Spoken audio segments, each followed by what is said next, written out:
Editorial. Cadê o CREA, que com mais de 12 mil associados está sumido dos noticiários há 3 anos?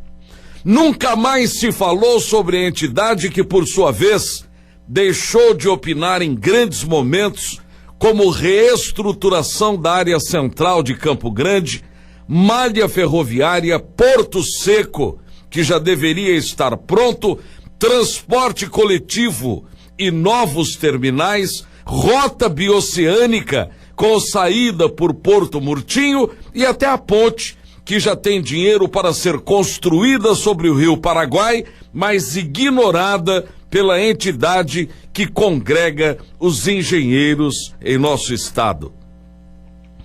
O CREA se fechou sobre si mesmo como se não existisse.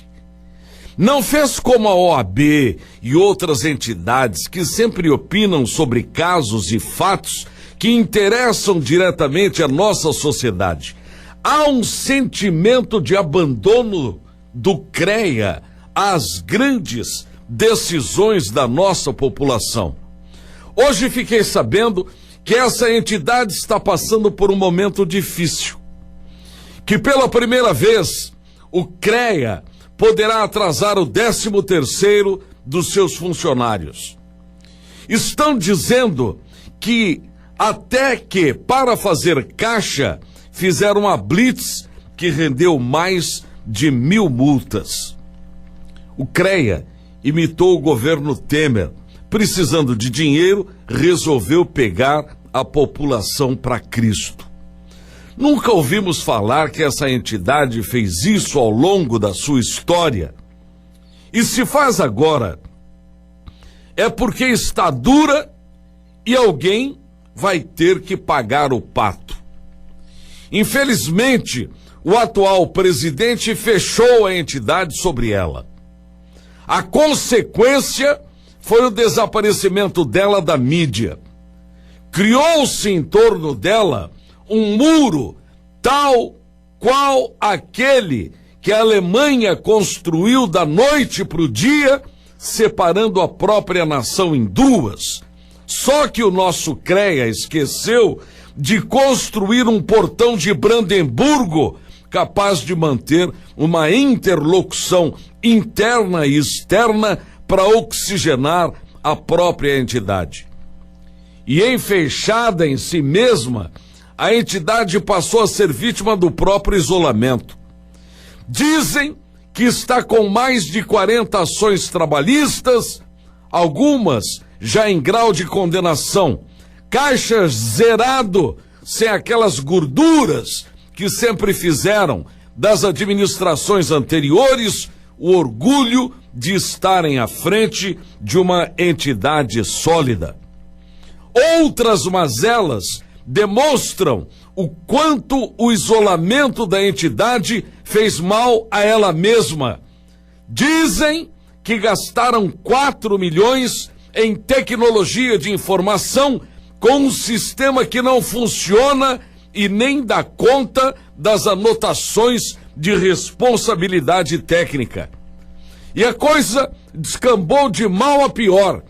Dizem que a atual presidência da entidade teria usado indevidamente recursos que seriam das associações e sindicatos. Um caso de malversação de dinheiro público que precisa ser apurado imediatamente. E vocês sabem, dinheiro da entidade é federal e para isso existe a competente Polícia Federal para fazer esse tipo de apuração. O plano de cargos e salários quiseram fazer um bem-te-vi e fizeram um urubu. Chegaram ao cúmulo de extinguir o cargo de engenheiro dentro do próprio CREA. Vejam, portanto, o paradoxo. O gerente atual não possui qualificação para o cargo e não pertence ao quadro do CONFEA e cresce. Aliás, o Ministério Público Federal exigiu a demissão do superintendente da entidade. A promotoria exigiu se o atual presidente não cumpriu, é malversação do dinheiro público, e sempre digo, dinheiro federal é com a Polícia Federal. Dia 15 de dezembro, o CREA vai eleger uma nova diretoria, um novo presidente para o próximo triênio. Fiquei sabendo que tem candidato com medo de ganhar, porque a situação do CREA é de dar medo. Mas alguém de pulso precisa pegar a entidade para que ela não se canibalize a si própria. Acredite, não fiz sensacionalismo com a situação do CREA. A realidade, dizem, ser mais feia do que essa. E é uma pena, porque a imprensa sempre foi muito próxima à entidade. Os sócios precisam se conscientizar que nenhuma entidade dessa magnitude, dessa importância, pode continuar fechada sobre si mesma. Isso não se justifica. Se tiverem que mudar a atual presidência, que o façam sem dó nem piedade, antes que do CREA sobre apenas a lembrança de um passado de glórias e o próprio nome. Bom dia.